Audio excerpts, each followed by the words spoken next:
dewasa sampai tua, apalagi sudah tua menjelang mau mati Harus berhati-hati. nah, malah tinggal laku kita kadang saenake dhewe. Nah, mau selamat dari mana? Atau kita itu sudah ngaku Islam tapi dari 5 hal dari dalam kandung ibu, lahir, dewasa, tua sampai mati itu enggak sedikit pun enggak ada perilaku yang menuju ke keselamatan. Jadi ya percuma kita itu nganut ajaran Islam.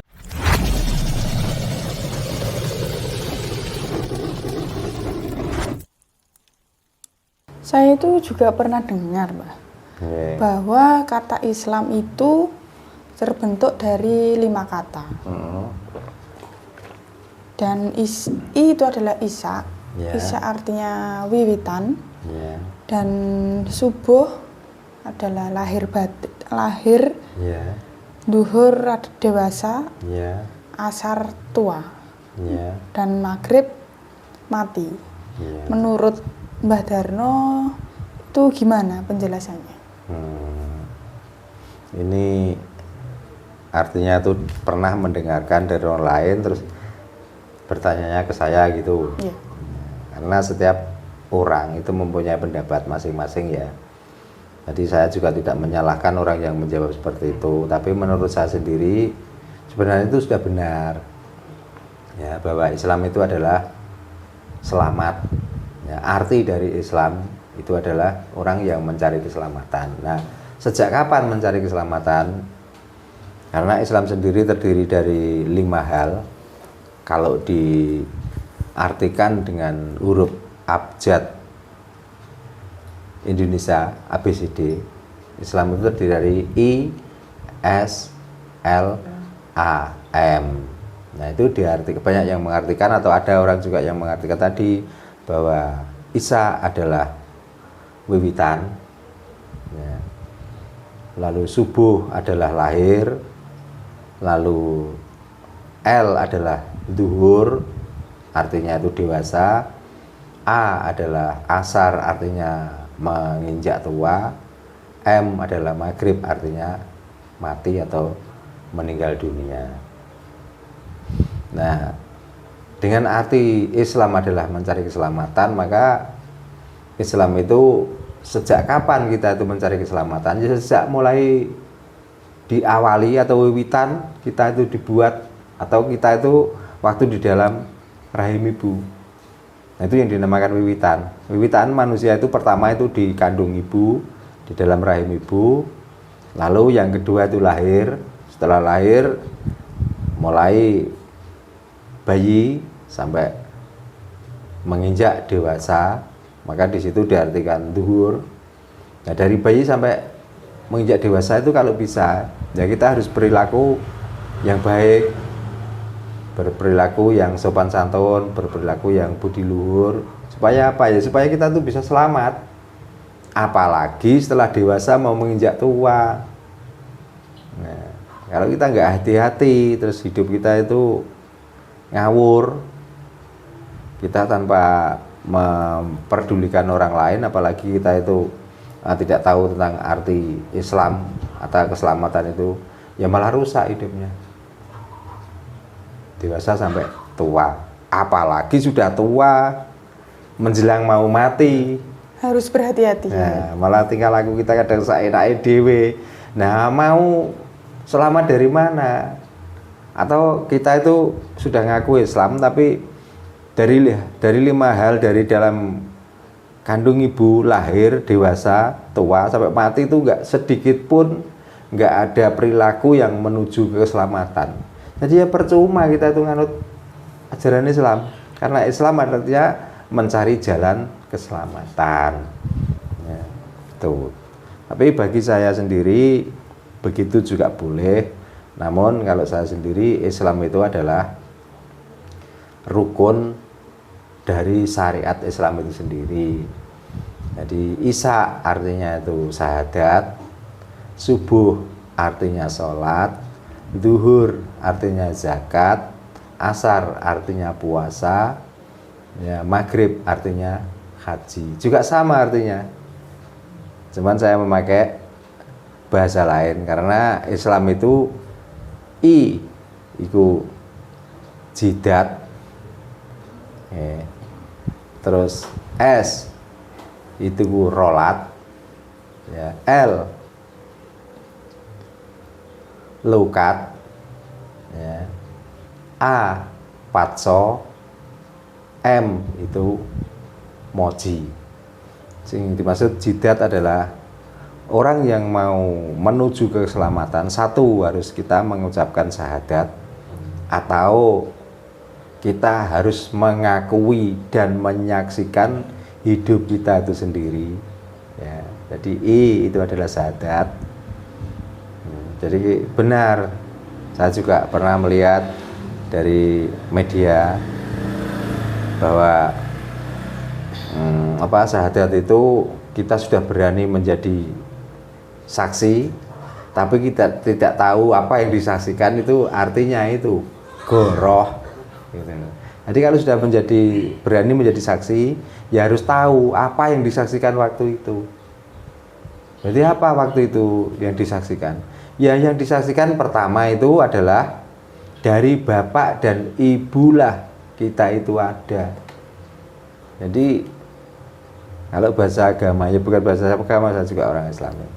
Jadi kalimat asyhadu alla ilaha illallah wa asyhadu anna muhammadar rasulullah adalah dari bapak dan ibulah awal kita itu ada. Jadi tidak ada Tuhan selain Allah, dan Muhammad itu menjadi utusan adalah tidak adanya saya kecuali adanya bapak dan ibu. Nah, itu ya. Jadi Isya itu adalah syahadat. Lalu subuh itu kalau saya jidat rolat. Rolat itu artinya nomor loro itu sholat.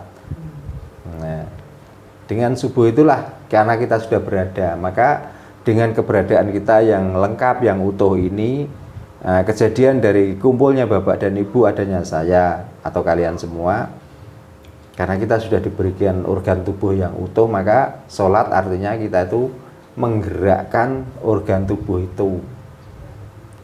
Yang sudah bekerja ya bekerja, kayak waktu sekolah ya sekolah, di saat mendengar adzan waktunya sholat ya kita sholat. Itulah. Jadi sholat itu kalau saya mengartikan bukan kita menyembah di saat waktu dengar adzan subuh pagi hari, di saat kita dengar adzan zuhur siang hari, terus kita melakukan sembahyang, itu sholat. Jadi sholat adalah gerakan tubuh kita sendiri. Nah, sholat adalah termasuk gerakan tubuh atau perjalanan kita untuk menuju ke keselamatan itu tadi. Itulah yang dinamakan sholat menurut saya. Nah, lalu yang ketiga jidat rolat lukat. Nomor 3 yaitu duhur. Duhur itu adalah kalau saya mengartikan itu zakat.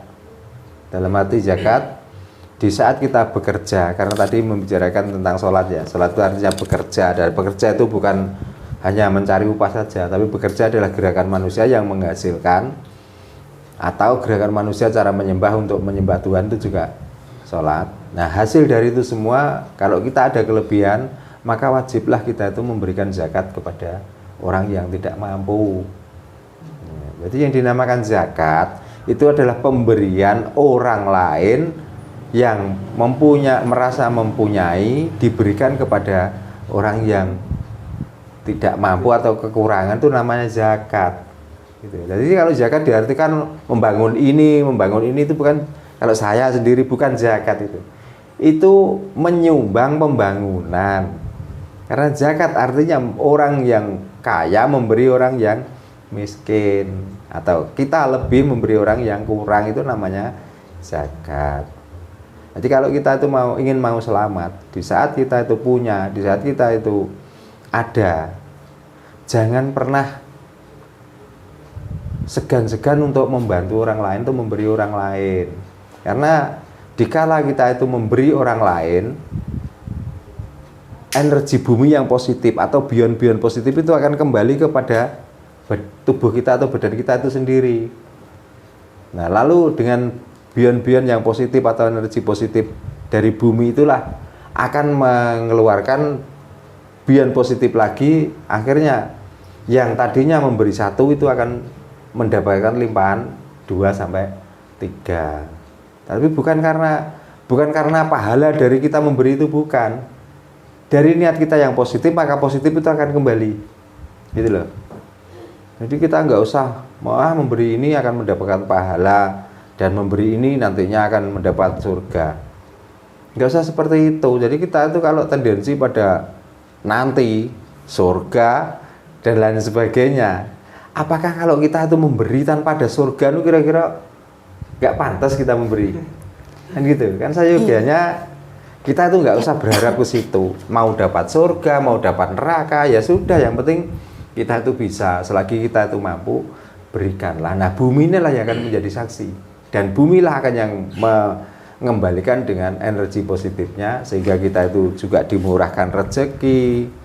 Nah, orang yang suka membantu orang yang kekurangan, orang yang sering merasakan penderitaan orang lain, saya yakin, seyakin-yakinnya hatinya juga akan lembut, perilakunya juga tertata, dan ucapannya juga nggak mungkin ngawur. Itulah. Jadi kita itu nggak usah berharap atau berandai-andai yang bukan-bukan kalau tentang zakat itu tadi. Selagi kita mampu, kita nggak usah, wah ini kalau saya berikan orang lain saya kekurangan. Jangan begitu, percayalah pada bumi, karena bumi yang akan memberi rezeki. Di saat kita niat tanpa kita ucapkan memberikan orang lain, maka bumi akan memunculkan energi positif, dan energi positif itu akan melapangkan usaha atau rezeki orang itu. Nah, contohnya begini, orang-orang kaya yang medit kayak apa? Ya, harta banyak, tapi hidupnya sendiri itu loh. Mau makanan yang dimakan itu sendiri itu loh, kadang-kadang itu eman. Apalagi diberikan orang lain. Ya. Terus kalau melihat orang lagi susah, di hatinya itu nggak tersentuh sama sekali. Bahkan kadang-kadang itu mentertawakan. Bahkan kadang-kadang berani menyalahkan orang yang lagi susah itu. Tidak peduli. Tidak peduli. Nah itu. Makanya kita harus berlatih seperti itu. Siapapun orangnya, musuh sekalipun, di saat kita melihat orang itu kesusahan, ketoklah hatimu untuk membantu itu, tapi dengan ikhlas tuh. Nggak usah tendensi dengan ganjaran, pahala, dan lain sebagainya. Nah itulah yang dinamakan lukat atau duhur itu. Telu atau 3 itu harus kita itu mendermakan sebagian. Kalau ada, namun kalau nggak ada ya nggak usah dipaksa. Itu jangan ngoyo-ngoyo. Wah, ajaran kemarin lukat adalah artinya telu itu zakat. Ada orang miskin, padahal kamu sendiri nggak punya, nanti utang diberikan orang lain. Ya malah gak oleh balasan, malah kedelep. Nah itu. Lalu yang angka 4 adalah patso. Patso itu adalah nomor 4, atau asar itu puasa. Dalam arti puasa apa? Kita harus menahan diri, karena asar itu dewasa, sudah masuk ke usia tua. Jadi menahan diri. Jadi kita itu biar gini, jadi biar kelihatan bahwa kita itu tua. Tua itu artinya sepuh, bukan sepah. Karena Jawa itu ada 2, ada sepuh, ada sepah. Ya. Kalau dimaksud sepuh, walaupun usia masih muda, ke orang itu bisa menunjukkan orang itu dari salah menjadi benar. Artinya bisa nyepui atau bisa menuakan. Gitu. Tapi kalau sepah, orang yang kelihatannya tua, orang yang pantas dihormati, tapi tingkah lakunya, ucapannya sudah nggak benar, apa yang terjadi? Malah dibuat guyonan, malah nggak ada rasa hormatnya. Apalagi yang seusia mereka, bahkan dari orang yang muda melihat orang tua ini sudah nggak ada, ya andap asornya, bahkan dilecehkan, bahkan dibuat mainan. Nah itu yang dinamakan sepah. Jadi poso itu artinya menahan. Dalam arti menahan apa? Ya kalau kita itu sudah tahu bahwa oh ini nggak benar, ya kita harus menghindari. Oh ini yang benar, ya paling tidak kita belajar menuju kebenaran itu. Biar apa? Biar kita itu bisa benar-benar poso. Karena poso atau siam itu artinya memberhentikan, dalam arti memberhentikan apa? Ya nafsu kita yang paling buruk. atau nafsu kita yang paling jelek. Berhenti total, nggak usah melakukan itu, wong masih banyak pekerjaan atau perlakuan atau perilaku yang baik. Maka kita daripada nanti melakukan hal yang buruk malah menjadi berita yang nggak benar, atau kita itu dibuat omongan orang lain, ya kita belajarlah untuk melakukan hal-hal yang terbaik. Nah, yang kelima, maghrib. Yang tadi ditanyakan adalah maghrib itu mati. Di sini juga sama kalau saya. Karena moji limo itu menurut rukun Islam adalah kita pergi haji. Nah, haji itu adalah suci. Ya, suci artinya juga mati. Di saat roh kita lepas dari raga, itu sebenarnya suci.